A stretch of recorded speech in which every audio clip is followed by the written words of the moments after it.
amor por tu trabajo, el amor, todo lo que se hace con amor, esto te dignifica y te permite hacerte viejo y morir con dignidad. Yo no es que no estoy preparado, hostia, estoy jodido, porque todos son amigos míos. Y entonces, hostia, es acojonante, chicos, una jarra de cerveza aquí hablamos, y todos nosotros aquí, esto yo ya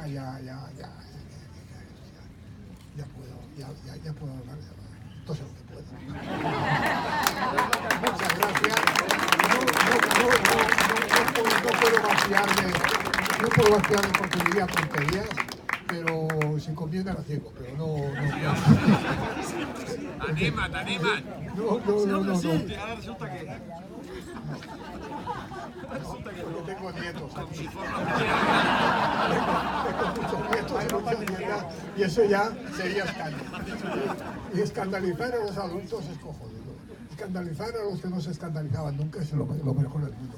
Pero claro, escandalizar, el abuelito no te va a escandalizar nunca. Y a los demás tampoco. Por lo tanto, te voy a perdonar que en honor de estos sanchitas pequeños no digan la burrada, que no son burradas a veces, sino que son sentimientos y estados del espíritu. Pero esto ya me conocéis, sabéis qué sentimientos tengo, qué estado del espíritu. Estoy emocionado, estoy jodidamente emocionado. Entonces, yo me he encontrado con algo que yo nunca me había pensado que podría yo tener, este chorro de cariño, de afecto, os quiero mucho. A todos, uno a uno, voy mirando a todos, hostia, personas, amigos, hostia, ha sido una sorpresa, un shock tan fuerte que tardaré mucho en recuperarme.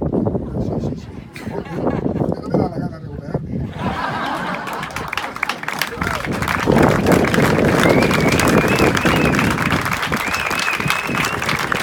No,